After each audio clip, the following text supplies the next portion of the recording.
There are plenty of videos on YouTube teaching you how to handle every single objection, and you might already have all the word tracks, frameworks, scripts for every single objection under the sun, and all the tactics you need to close every sales call. Yet your close rate is still low and you're missing out on clients and commission because you still can't overcome common objections. And by the end of this video, my aim is to help you change that. And I want to offer you a solution that doesn't involve handling objections at all. And it's a key contributor as to why you suck at handling them. Because your objection handling might not be the issue, but it's what you're doing early on in the call that is leading to you being unable to overcome them. And I'll start with the story here. Imagine you're standing on a riverbank and a body comes floating down the river, and you do as any good person would, and you jump in and you save them. You drag them to the side of the bank, and you can see they're coughing, they're spluttering, and you try and give them CPR in an attempt to save them, but they die in your arms. And then you notice another body. This one's a bit bigger, apparently, floating down the river, and you do the same thing, and you jump in, you try and save them, you give them CPR again, but again, they die in your arms. And then another body is floating down the river, you do the same, you try and save them, and they die in your arms. And the same thing happens, and this goes on and on and on. More bodies float down, and you're unable to save any of them. And I hate to make things morbid here, but this is exactly what is happening in your current objection handling process. You think you know what is best for your prospects, and you think you understand the situation and the objection at a glance, but the reality is that no matter how many bodies you jump in to rescue, you won't be able to save any of them. You know, you actually need to go upstream and see why these bodies are falling into the river in the first place. You know, what are they actually suffering with and dying from?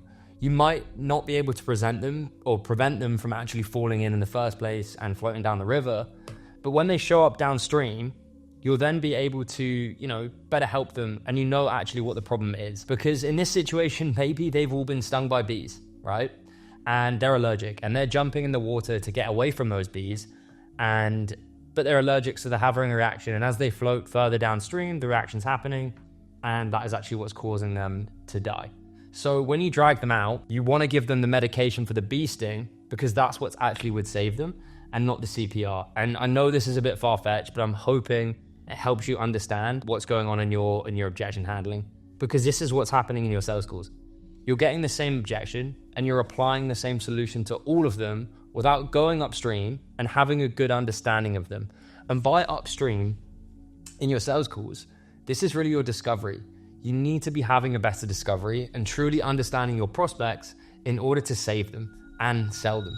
Weak objection handling really starts with bad discovery. And the fatal mistake I see a lot of sales reps make is that they sell through discovery, often a generic pitch, and push really hard in objection handling to try and get the sale.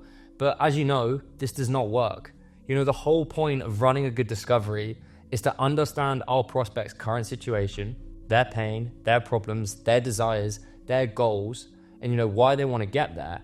Not only for our own benefit, but the prospects too. They need to feel heard, and they need to know that we have listened to them, we understand them, and we can best serve them because we have that solid understanding of that individual and that very personal situation. But it also allows us to hold our prospects accountable to the change that they want to make and getting to the goals that they want to achieve and which they've told us in the discovery. If we do not know what these goals are and why they want to achieve them and where they're currently at, how can we truly work with them to overcome any objections that are in their way? If you're not taking the time to actually personalize and link your objection handling back to the discovery part of the call, what was the point in even running discovery in the first place?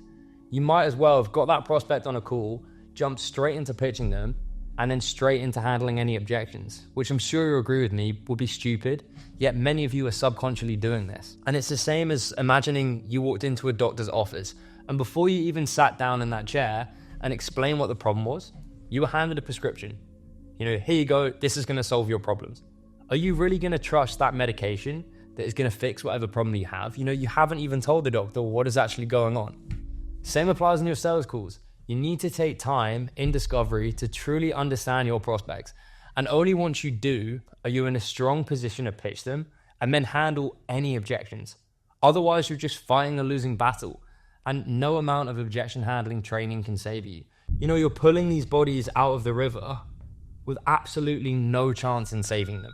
So remember that the better your discovery is in your sales calls, and the more you understand each prospect the higher the chance you have at actually overcoming any objections they might throw at you, regardless of what it is. So in order to solve, we must first diagnose. And if you found this helpful, don't forget to subscribe.